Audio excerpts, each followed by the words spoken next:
شرح شروع فرما رہے ہیں تو اپنے حاشیے میں یہ علامہ خیالی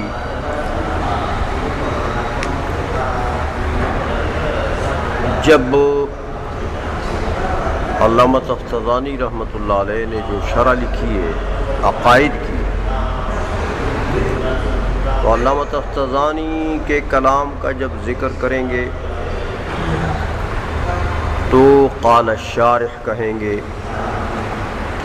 یا یہ شین لکھ کر شین کو نیچے کی طرف کھینچ دیں گے تو اس سے مراد شارح ہوگا۔ یہاں تو اس نے پورا لکھ دیا قال الشارح، اور کہیں ماتن کا ذکر کریں گے،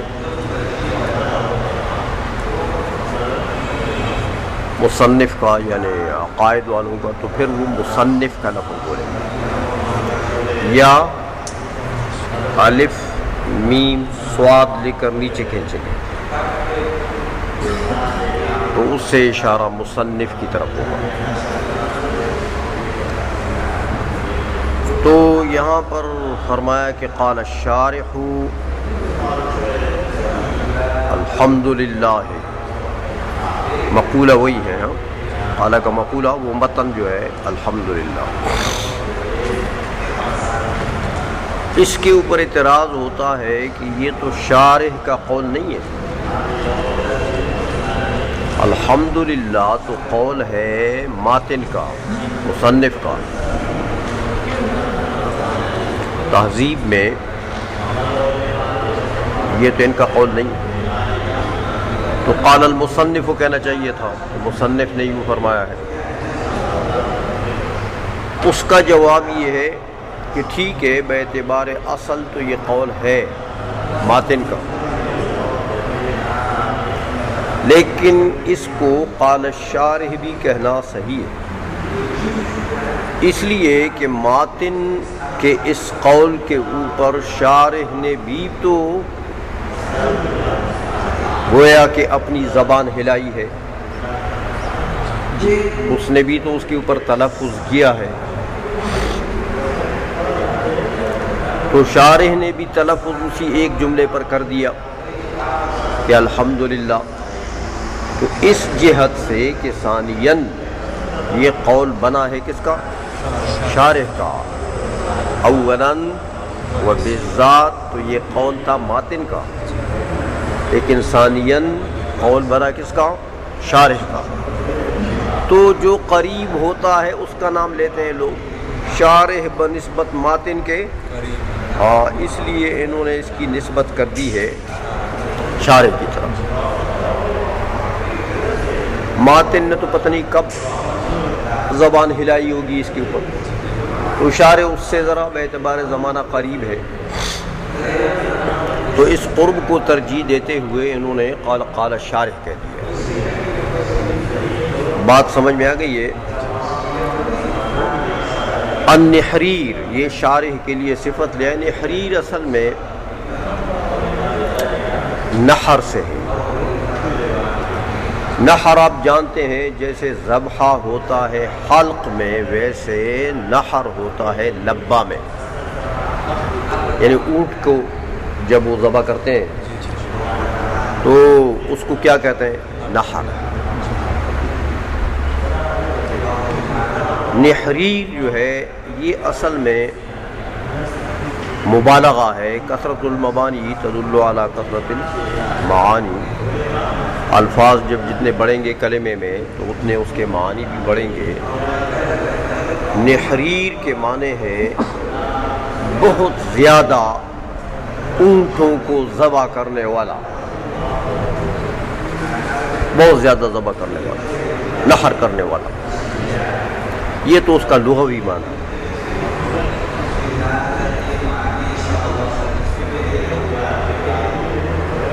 اس لغوی معنی سے چونکہ یہ مبالغہ تھا، کثرت نحر اس میں پایا جاتا تھا، تو اس لغوی معنی سے پھر یہ لفظ نقل ہو گیا۔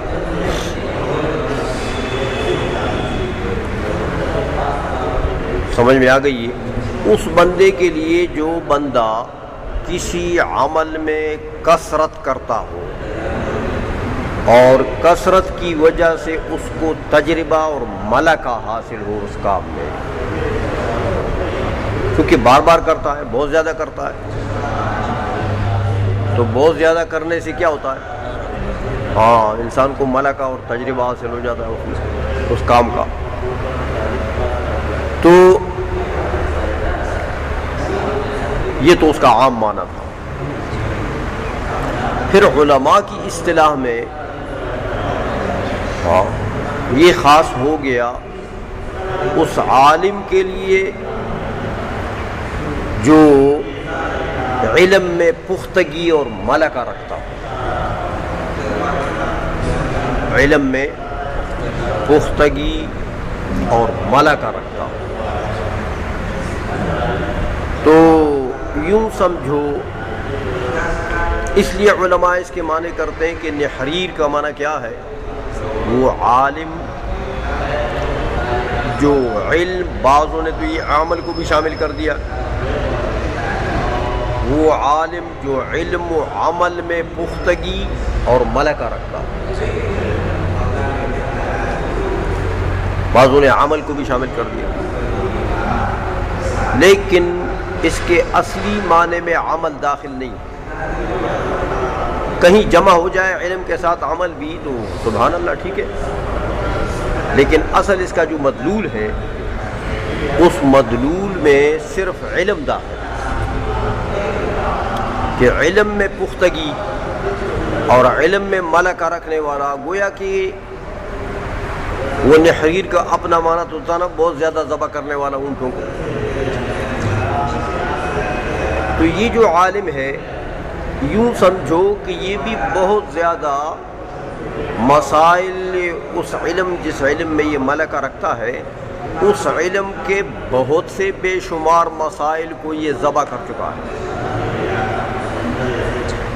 اور اس کے سامنے وہ مسائل جو ہیں وہ ایسے ہیں جیسے یہ مذبوح جانور جو ہوتے ہیں،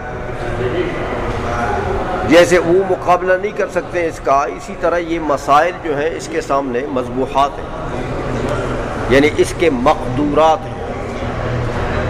مذبوحات کیا معنی؟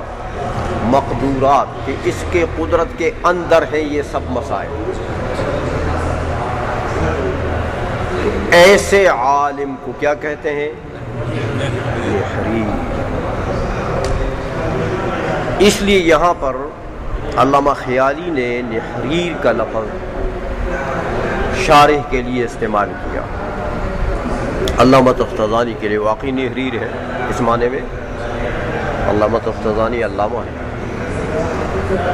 امیر سید شریف سے کسی نے پوچھا کہ تم بڑے ایسے دبلے پتلے ہو، پختکار مولوی ہو، لیکن یہ تھے ایسے دبلے پتلے، اور یہ علامہ تفتزانی جو ہے یہ ایسے موٹے سوجے ہوئے، بدن کے بھاری تھے۔ تیمور لنگ کے چیف جسٹس تھے علامہ تفتزانی رحمۃ اللہ علیہ، تیمور لنگ کے زمانے میں۔ تو میر سید شریف تو عمر میں ان سے چھوٹے تھے۔ میر سید شریف کے والد صاحب علامہ تفتزانی سے پہلے، میر سید شریف کے والد صاحب جو تھے وہ تیمور لنگ کے قاضی القضات تھے، چیف جسٹس تھے۔ جب وہ فوت ہو گئے ان کے والد صاحب، تو پھر علامہ تفتزانی کو ان کی جگہ پر چیف جسٹس بنایا۔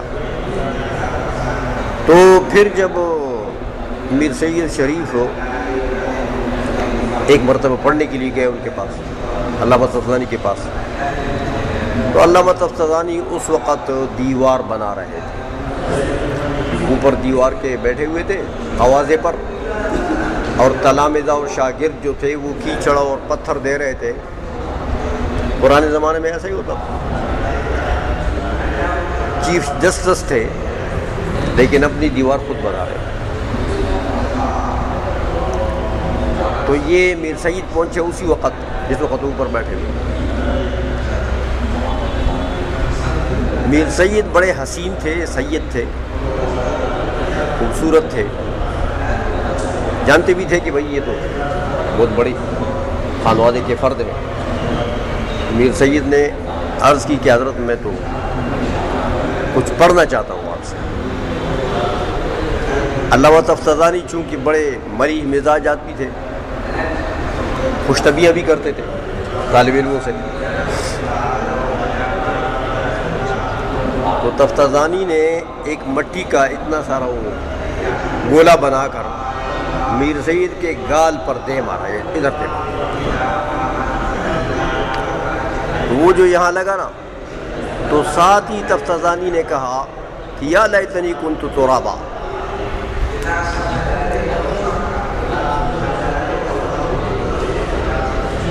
جب میر سید نے یہ بات سنی نا، بس واپس ہو کہتے ہیں آپ سے نہیں پڑھنا ہے مجھے.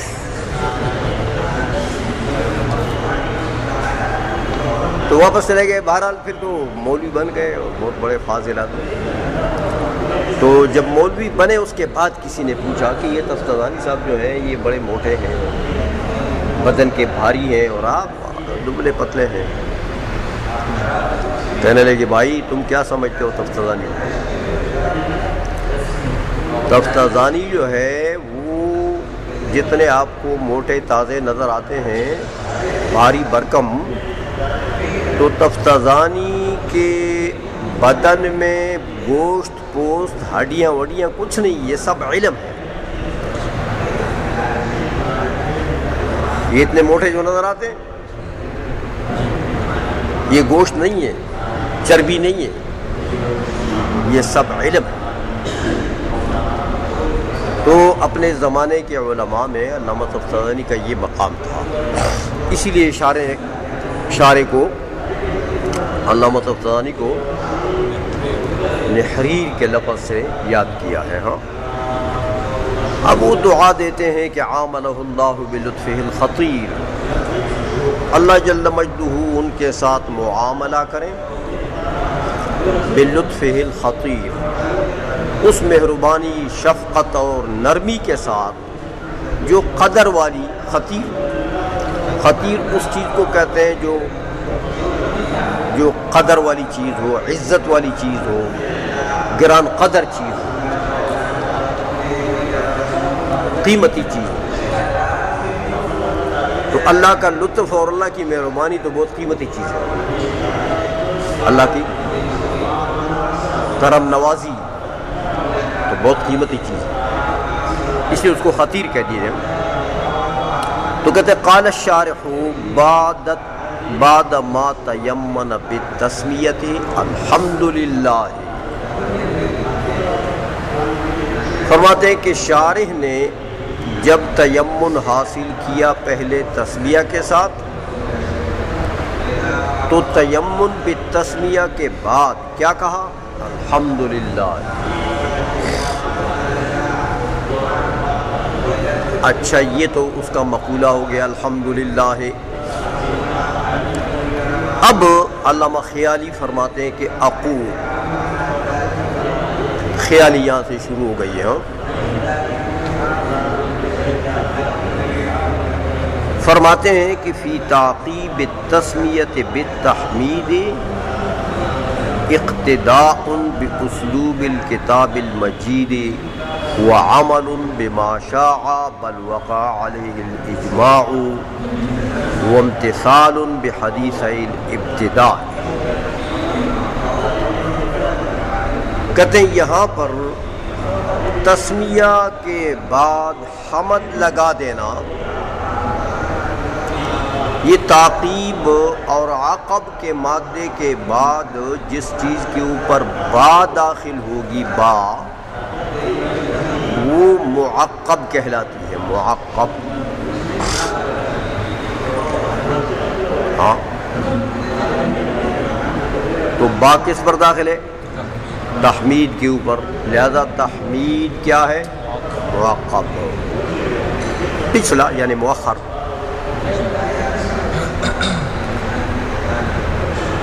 علامہ خیالی فرماتے ہیں کہ یہ بسم اللہ سے حمد کو پیچھے کرنا،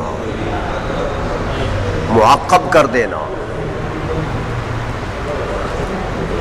اس کے لیے 3 نقطے ہیں.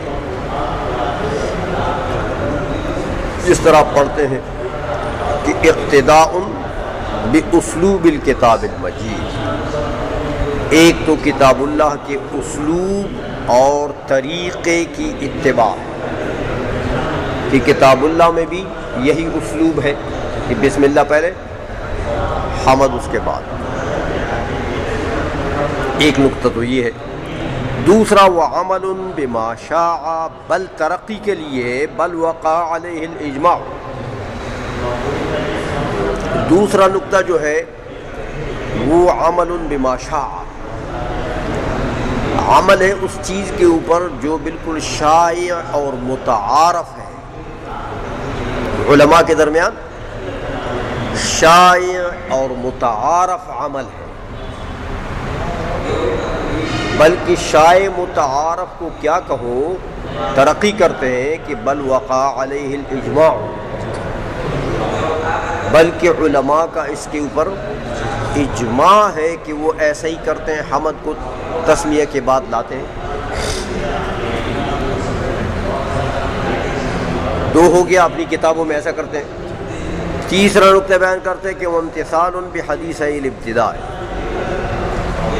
کہ ابتداء میں 2 حدیثیں وارد ہیں، ایک تسمیہ کے متعلق ہے اور ایک حمد کے متعلق ہے، تو دونوں کا امتثال ہے، یعنی دونوں کے اوپر عمل ہے. یہ 3 نقطے علامہ خیالی نے تعقیب کے لیے بیان کر دیے. آئی سمجھ میں؟ تو پہلی بات کہنا کہ اقتداء باسلوب الکتاب المجید، وہ تو بالکل واضح ہے، سمجھ میں آئیے. دوسری بات کہ عمل بما شاء بل وقع علیہ الاجماع، اس میں تھوڑا سا کلام ہے کہ بھائی تم کہتے ہو کہ فی تعقیب التسمیۃ بالتحمید، تسمیہ کے بعد تحمید لانا، اس کے اوپر اجماع ہے.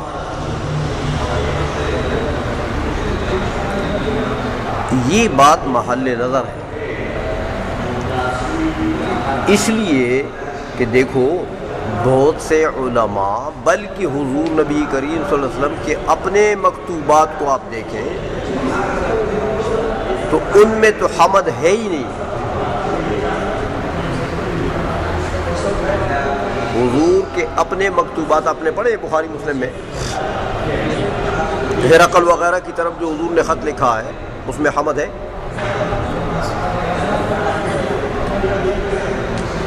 اسی طرح بہت سے صحابہ، تابعین، تبع تابعین، ائمہ مجتہدین، مصنفین میں تو بہت سے ایسے ہیں کہ وہ صرف بسم اللہ الرحمن الرحیم لکھ کر تو شروع کر دیتے، حمد لکھتے ہی نہیں. تو اجماع کدھر ہے؟ یہ تعقیب التسمیۃ بالتحمید کا تو مطلب یہ ہے کہ دونوں کو ذکر کرو گے، بسم اللہ کو پہلے، حمد کو اس کے بعد. دونوں کو ذکر کرو گے تو دونوں کے اس ذکر کے اوپر کیا ہے؟ اجماع ہے. تو دونوں کے ذکر پر تو اجماع ہے ہی نہیں. سمجھ میں آ گئی ہے؟ یہ سوال یہاں پر اس پر ہوتا ہے. لیکن علامہ خیالی تو خیالی ہے نا، بڑا باریک بین آدمی ہے. ان کی عبارت جو ہے وہ دیکھو، وہ فرماتے ہیں کہ فی تعقیب التسمیۃ بالتحمید. سمجھو بات کو،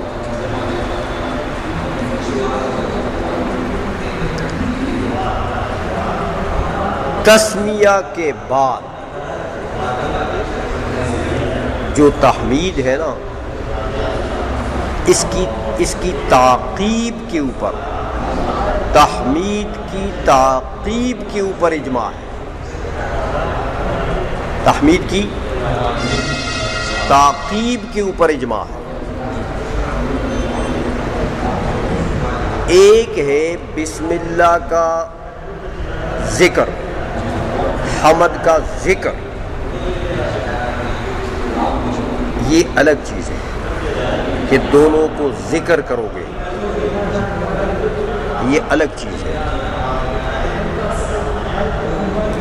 دوسرا یہ کہ آپ اس ترتیب سے ذکر کریں، بسم اللہ پہلے حمد بعد میں، یہ بھی الگ چیز ہے۔ ذکر بسم اللہ اور حمد کا یہ تو عام ہے، کسی بھی طریقے سے ہو، پھر ان کا ذکر اس طریقے سے کہ بسم اللہ پہلے ہو حمد بعد میں ہو، یہ بھی الگ چیز ہے۔ ان دونوں پر اجماع نہیں ہے۔ علامہ خیالی کا تعقیب کے لفظ میں یہ دونوں صورتیں مراد نہیں ہیں، ان کے اوپر اجماع نہیں ہے۔ خیالی یہ بتانا چاہتے ہیں کہ بسم اللہ کا ذکر اگر حمد لاؤ گے، اگر حمد کا ذکر کرو گے تو پھر حمد کی تعقیب پر اجماع، نہیں لاؤ گے تو نہ لاؤ، کیونکہ اس کے ذکر کے اوپر تو اجماع نہیں ہے۔ کس کے اوپر اجماع ہے؟ تعقیب کے اوپر اجماع ہے۔ تو تعقیب کب ہوگی؟ کہ جب حمد لاؤ گے۔ اگر حمد لاؤ گے نہیں تو پھر تعقیب ہو سکتی ہے۔ سمجھ میں آ گئی ہے؟ تو ایک ہے بسم اللہ اور حمد کا ذکر، کہ ان دونوں کو ذکر کیا جائے، اس کے اوپر کوئی اجماع نہیں۔ دوسرا یہ کہ اس اسلوب سے ذکر کیا جائے کہ وہ مقدم ہو بسم اللہ اور حمد مؤخر ہو، اس کے اوپر بھی اجماع نہیں۔ اجماع کس بات پر ہے؟ تعقیب، محض تعقیب پر، کہ حمد اگر ذکر کرو گے تو کہاں ذکر کرو گے؟ بسم اللہ کے بعد۔ تو یہ ایک خاص چیز، یہ کب متحقق ہو سکتی ہے؟ جب حمد کو ذکر کرو گے تو پھر تعقیب، اس کی تعقیب پر اجماع ہے۔ سمجھ میں آ گئی ہے؟ نہ ذکر کرو تو اجماع کے خلاف نہیں ہے، کیونکہ اس کے ذکر پر تو اجماع نہیں ہے کہ ضرور اس کا ذکر کرو گے۔ اس لیے حضور کے مکتوبات میں یا صحابہ تابعین اور ائمہ مجتہدین اور مصنفین کی بعض کتابوں میں اگر نہیں ہے تو یہ اجماع کے خلاف ہو بات نہیں ہے۔ خیالی یہ کہنا چاہتے ہیں کہ اگر حمد ذکر کرو گے تو پھر بسم اللہ سے اس کو معقب رکھو گے۔ سمجھ میں آئیے؟ نہ ذکر کرو تو نہ کرو، بات سمجھ میں آئیے؟ اس تعقیب کے اوپر کہتے ہیں اجماع۔ اچھا، سمجھ میں آ گئی بات؟ تیسری بات کہتے ہیں وامتثال بحدیثی الابتداء، دونوں حدیثین جو ہیں ابتدا کے تسمیہ کے متعلق بھی اور تحمید کے متعلق بھی، ان دونوں حدیثوں پر عمل ہے۔ امتثال، اتباع، عمل۔ اچھا، اب وہ دو باتیں جو ہے کہ اسلوب کتاب اللہ کی اتباع ہے، اور یہ اس کے اوپر گویا کہ جس چیز کے اوپر اجماع ہے تو اس کے اوپر عمل ہے۔ یہ تو باتیں ٹھیک ہے، اس میں کوئی اشکال نہیں، واضح ہے۔ لیکن یہ جو تیسری بات ہے کہ حدیثین پر عمل ہے، کہتے ہیں بھائی حدیثین، سوال یہ ہوتا ہے کہ حدیثین پر عمل تو ہو سکتا نہیں ہے، یہ تو دونوں حدیثین ایسی ہیں کہ ان دونوں کے اوپر عمل نہیں ہو سکتا، کیونکہ ہر ایک میں کل امر ذی بال لم یبدأ بسم اللہ فهو اجزم، اور یہی لم یبدأ بحمد اللہ فهو اقطع، یا فہو ابتر یا فہو اجزم. بعض روایات میں بذکر اللہ آیا ہے حمد کی بجائے. تو خیر وہ تو مختلف روایات ہیں، لیکن بھائی دونوں حدیثوں میں ابتدا کا ذکر ہے. تسمیہ والی حدیث میں بھی ابتدا، کہ اگر ابتدا بالتسمیہ نہ ہو تو وہ اجزم ہے. تحمید والی حدیث میں بھی ابتدا، اگر ابتدا بالحمد نہ ہو تو وہ ابتر ہے، اقطع ہے، اجزم ہے، وغیرہ وغیرہ. تو ہر ایک حدیث چاہتی ہے کہ مجھ میں جس چیز کا ذکر ہے اسی پر ابتدا ہونا چاہیے. تسمیہ والی حدیث چاہتی ہے کہ ابتدا تسمیہ پر ہونا چاہیے. تحمید والی حدیث چاہتی ہے کہ حمد سے ہونا چاہیے. تو ابتدا تو ایک امر آنی ہے. ابتدا بھائی وہ تو جس چیز کو تم نے پہلے ذکر کر دیا بس اسی سے ابتدا ہو گئی. تو اب دونوں کو بیک وقت تو پہلے ذکر نہیں کر سکتے. اول الامر تو ایک ہوگا. سمجھ میں آ گئی ہے؟ تو یہ دونوں حدیثوں پر کیسے عمل کرو گے بھائی؟ اس کا تو یہ داخلی سوال ہے. ہاں اس کا جواب علامہ خیالی خود دیتے ہیں. علامہ خیالی فرماتے ہیں کہ ہو سکتا ہے، جیسے وہ شرح تہذیب والے نے کیا کہ بھائی ایسا کر لیں گے کہ دونوں جگہ ابتدائے عرفی لے لو. ابتدائے تو آپ پڑھ چکے ہیں کہ ابتدائے عرفی اس ابتدا کو کہتے ہیں جو مقصود سے پہلے ہو. مقصود سے بس وہ ابتدا ہے. جس چیز کو آپ ne مقصد سے پہلے ذکر کر دیا اس سے ابتدا ہو جائے گی، چاہے وہ ایک چیز ہو چاہے ہزار ہو. اس کے لیے ایک کا ہونا ضروری نہیں ہے. مقصود سے پہلے جن جن چیزوں کو آپ نے ذکر کر دیا سب کے متعلق کہہ سکتے ہو ہاں کہ ان سب چیزوں سے ابتدا ہو گئی ہے.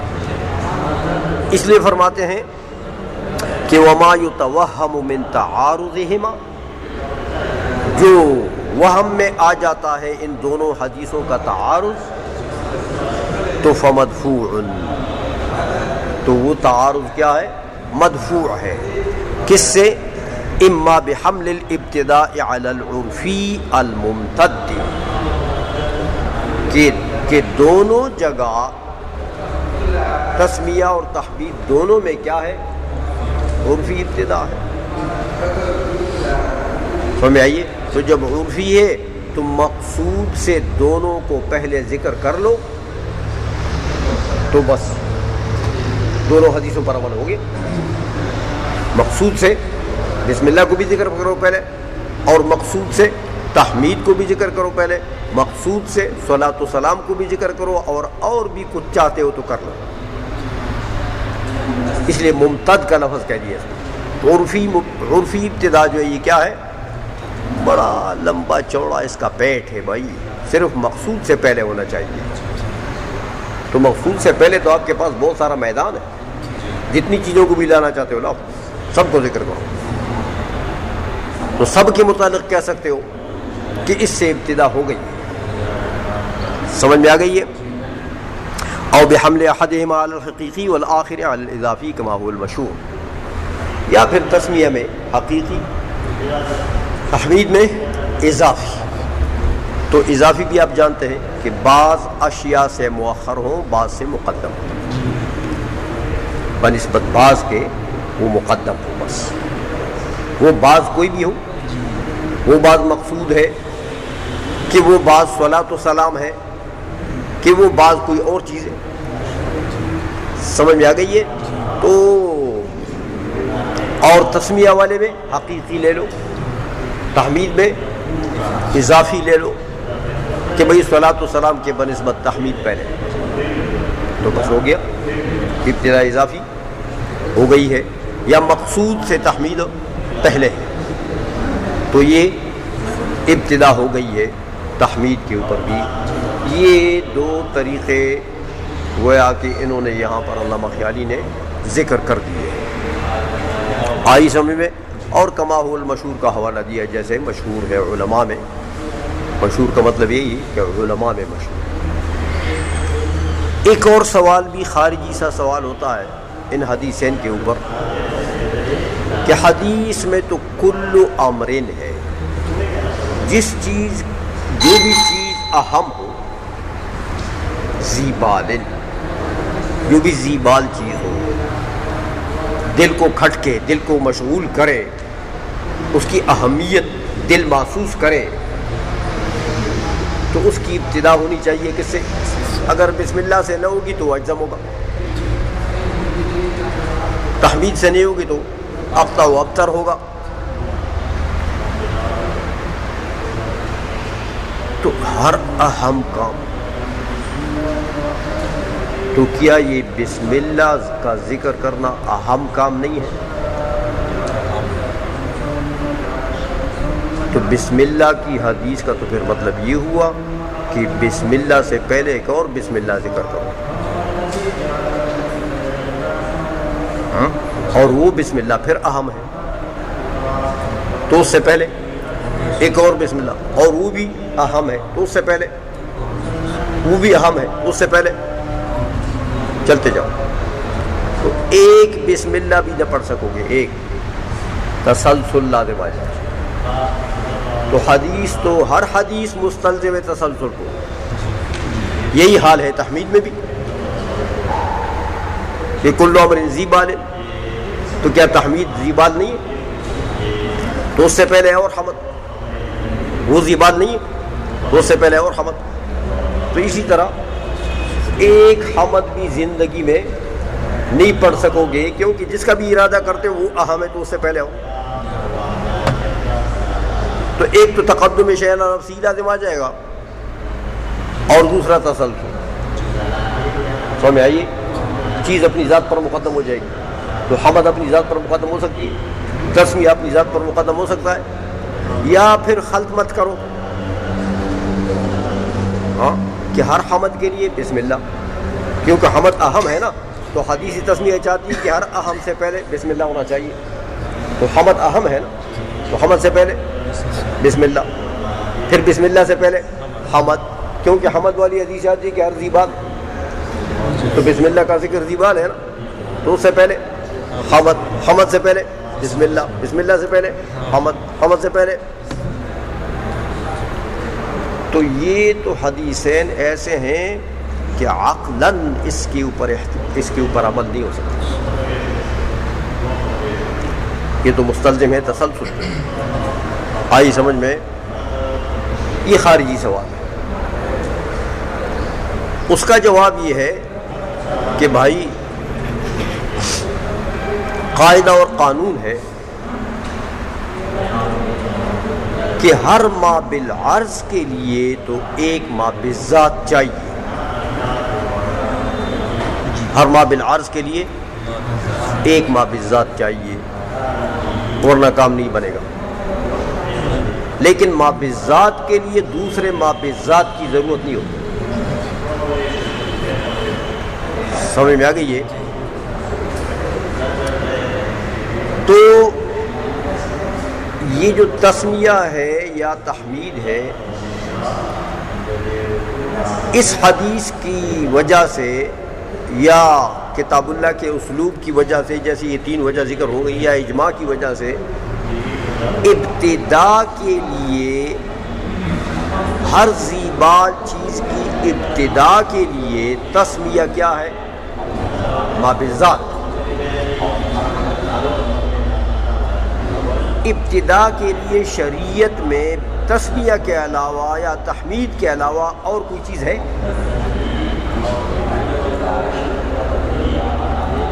اور کسی چیز کا نام لیا ہے کہ اس سے ابتدا کرو؟ ان دو چیزوں کو شریعت میں مقرر کیا گیا ہے کہ ابتدا کے لیے یہ ضروری ہے، کسی بھی ذی بال کام کی ابتدا کے لیے بسم اللہ یا حمد یہ ہونا چاہیے. تو شریعت نے ابتدائے امور کے لیے بسم اللہ اور حمد کو کیا قرار دیا؟ ما بالذات۔ باقی امور جو زیبان ہیں وہ سب کیا ہیں؟ ما بالعرض۔ تو ان سب کی ابتدا کے لیے، باقی امور کی ابتدا کے لیے تو تسمیہ اور تحمید ضروری ہے، لیکن یہ تو ابتدا کے لیے ما بالذات ہے، تو ان کی ابتدا کے لیے دوسرا تسمیہ یا تحمید ضروری نہیں ہے۔ جس طرح دیکھو یہ پوری ممکنات کیا ہے؟ ما بالعرض۔ سمجھ آئیے؟ جس طرح آپ دیکھیں بیٹے کی پیدائش جب ہو تو اس کے لیے ماں باپ ضروری ہے، تو وہ ماں باپ ما بالعرض ہے، تو ان کے لیے اور ماں باپ ضروری ہے، تو وہ ماں باپ ما بالعرض ہے، ممکن ہے نا، تو ان کے لیے اور ماں باپ ضروری ہے۔ چلو علی هذا القیاس جتنا ما بالعرض ہے ایک ما بالذات ڈھونڈنا پڑے گا اس کے لیے، آخری سلسلہ جب ختم ہوگا تو چلے جاؤ گے، پہنچ جاؤ گے بابا کے اوپر، آدم علیہ السلام تک تو پہنچ جاؤ گے، سلسلہ پہنچا دیں، تو وہ خود ما بالعرض ہے آدم علیہ السلام، تو اس کے لیے ایک ما بالذات تو چاہیے، تو وہ ما بالذات کون تھا؟ ذات باری تعالیٰ۔ تو اب تم کہو گے کہ وہ اس کے لیے اور خدا چاہیے؟ نہیں چاہیے، کیوں؟ ما بالذات ہے،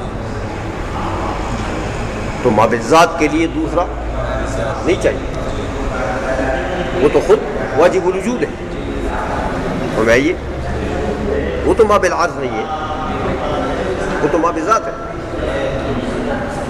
بات سمجھ میں آ گئی ہے؟ تو اس لیے اس کے لیے دوسرا ما بالذات نہیں چاہیے۔ بالکل اسی طرح ابتدا کے لیے شریعت نے ان دو چیزوں کو مقرر کیا، تو یہ ابتدا کے لیے ہر امر زیبان کی ابتدا کے لیے یہ ما بالذات ہے، تو جب یہ ما بالذات ہیں تو ان کے لیے اور تسمیہ یا تحمید نہیں چاہیے، لہذا سلسلہ ابتدا جو ہے وہ انہی کے اوپر منقطع ہو جائے گا، لہذا حدیثین پر عمل ممکن ہے، عمل دونوں پر ہو سکتا ہے۔ ہو گیا؟ چلو اللہ کا سے آگے پڑھیں گے۔